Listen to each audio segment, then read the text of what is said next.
उम्मीद करता हूं आप सब ठीक होंगे। आज मैं खुद नहीं आ पा रहा, पर लगा संदेश जरूरी है तो दिया जाए। यह वर्ष खत्म होने को है, अगला वर्ष शुरू होने को है। हमने आपके कई प्रश्नों के उत्तर यह कहकर नहीं दिए कि कुछ प्रश्नों के उत्तर समय पर ही सही लगते हैं। आप यह प्रश्न करें कि ब्लैक होल इतना दूर क्यों है धरती से? उससे पहले आपको यह समझना जरूरी है कि ब्लैक होल कार्य कैसे करता है।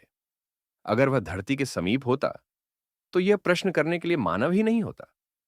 अर्जुन केशव से यह प्रश्न करे कि अपने भाइयों को मारकर राज्य कैसे भोगूंगा, इससे पहले उसका यह समझना जरूरी है कि उसके पास वह कैपेसिटी है कि वह अपने भाइयों को मार सकता है।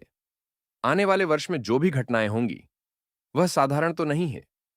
यह कल्कि के दुनिया में ओपन में आने का समय होगा।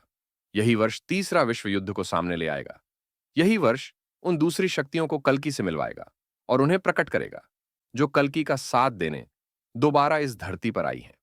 यही वर्ष आदि शक्ति की अवतार को प्रकट करेगा।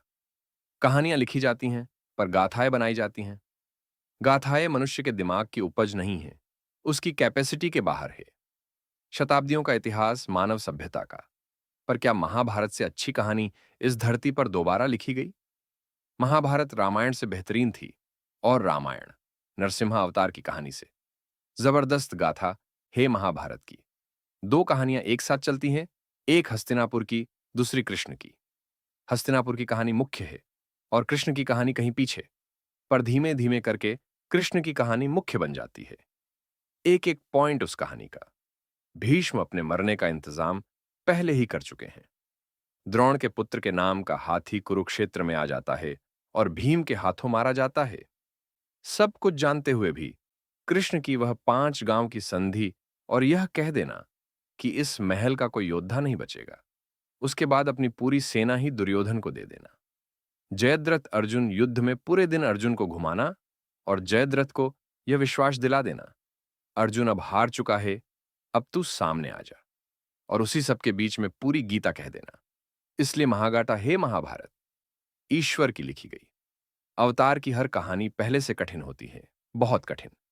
आपको ऐसा क्यों लगता है कि कल की पुराण, भविष्यामलिका, नोस्ट्राडेमस या बाइबिल कोई भी अन्य पुस्तक उस महागाथा को पूरी तरह प्रेजेंट कर पाई होगी?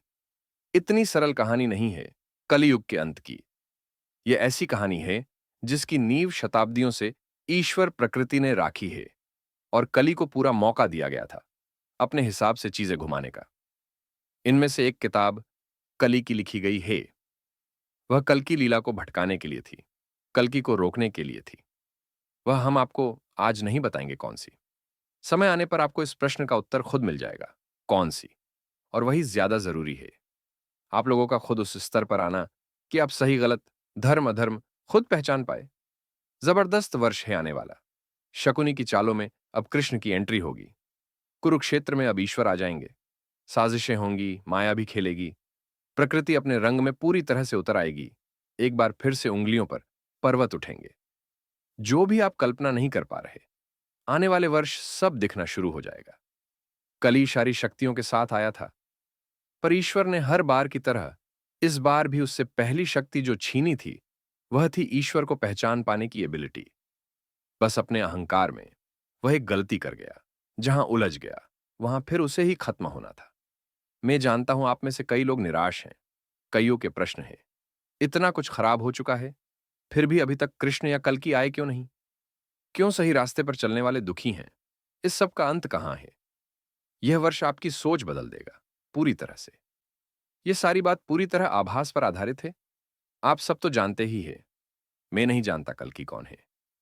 बस आप लोगों ने इतना प्रेम दिया, इसलिए आपसे अगर बात ना हो तो मुझे भी कुछ खालीपन लगता है।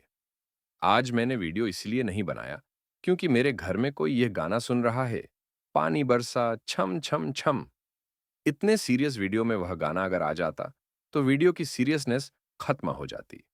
परेशान ना होइए, आने वाले वर्ष में आप सबके जीवन में परिवर्तन आएंगे, पॉजिटिव। और हां, जब हम परेशान नहीं हैं तो आप क्यों होती है? हम अब जाएंगे कहीं कॉफी पिएंगे। और हां, हमें अपना हर कमिटमेंट याद है, उन पर कार्य चल रहा है। मिलते हैं आप लोगों से शीघ्र ही।